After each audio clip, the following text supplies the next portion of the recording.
Shalom, salam, damai sejahtera dalam kasih Tuhan. Jumpa kembali di RHI Renungan hari ini bersama saya Pendeta Lukas Eko Sukoco dari Padepokan Diakonia Mitra Kinasih GKJ Purworejo. Saudara besar, harapku di penghujung tahun ini yang sebentar lagi berpindah ke tahun baru 2022, kita tetap dalam penyertaan dan berkat Tuhan.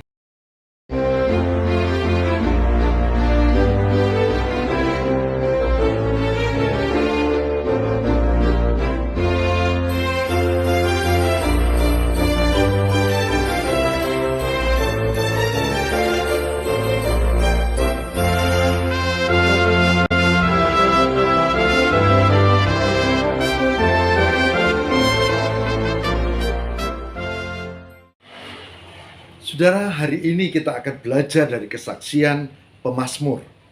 Mazmur 37.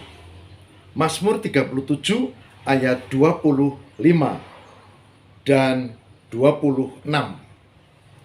Ulangi, Mazmur 37 ayat 25 dan 26. Yang demikian firman Tuhan.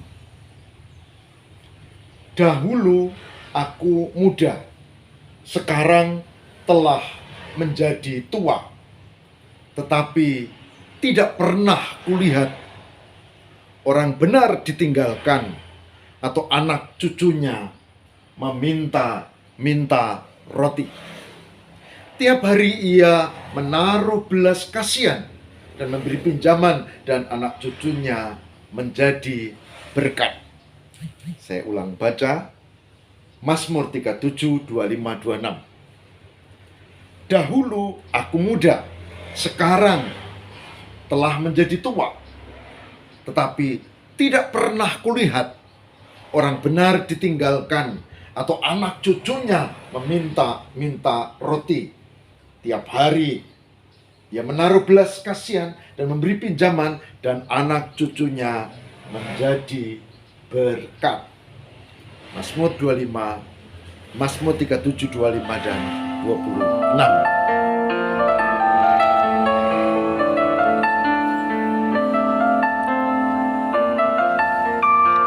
Saudara yang terkasih, saudara semua, RHI Renungan hari ini akan angkat satu tema, ngelmu titen.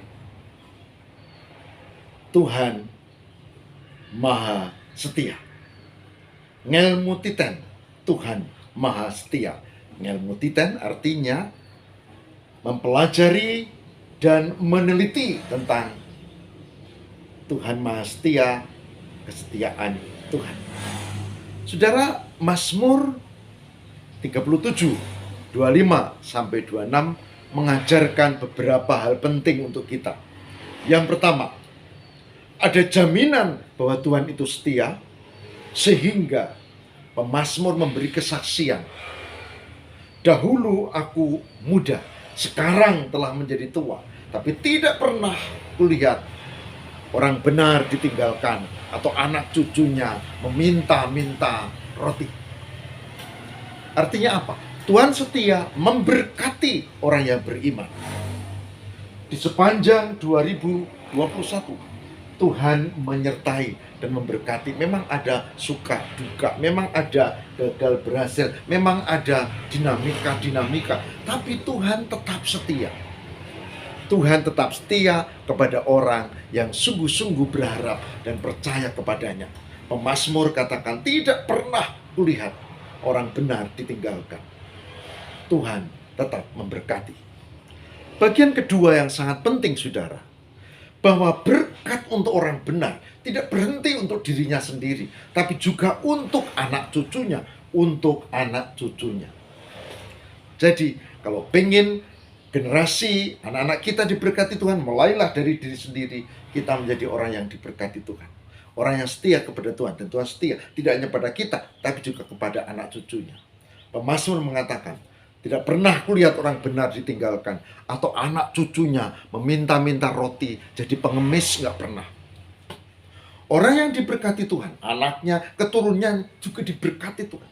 Orang yang setia kepada Tuhan, hidupnya dengan kualitas spiritual yang baik. Dia diberkati Tuhan, tapi anak cucunya juga diberkati Tuhan. Tidak hanya untuk dirinya sendiri. Jadi, mulailah kita menginvestasikan iman kita dengan spiritualitas yang baik, supaya Tuhan memberkati, tapi juga anak cucu kita. Lalu ayat 26 dikatakan apa? Dikatakan bahwa tiap hari ia menaruh belas kasihan. Orang yang beriman, orang yang diberkati Tuhan, tiap hari menaruh belas kasihan, memberikan pertolongan, memberikan satu perbuatan baik, dan hukum tabur tuai terjadi. Orang yang menjadi sarana berkat akan diberkati. Orang yang menolong orang lain, yang merasakan penderitaan dan membuat uluran tangan kasih, maka orang itu juga akan diberkati.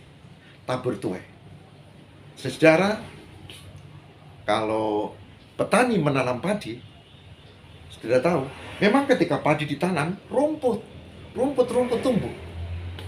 Dan harus disiangi, diperjuangkan supaya padinya itu dipupuk, kemudian tumbuh dan berbuah.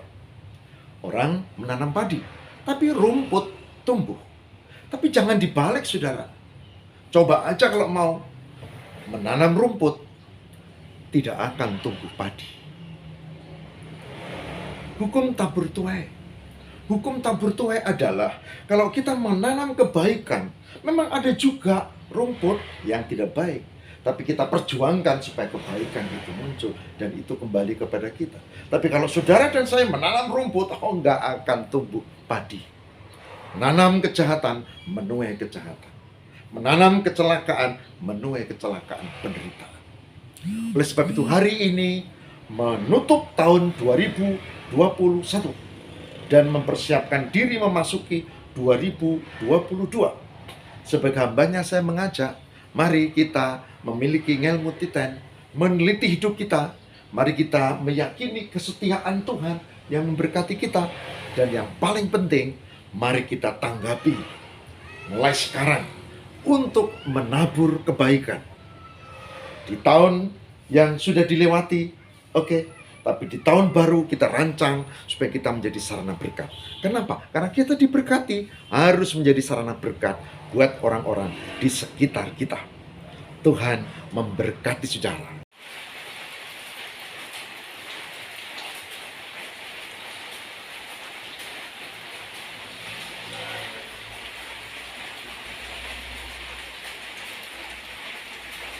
Baik saudara, marilah kita berdoa. Tuhan berkatilah supaya kami menjadi orang-orang yang diberkati dan menjadi sarana berkat. Mengakhiri 2021, memasuki 2022, Tuhan menyertai. Terima kasih ya Allah. Demi Kristus pengantara kami. Haleluya. Amin.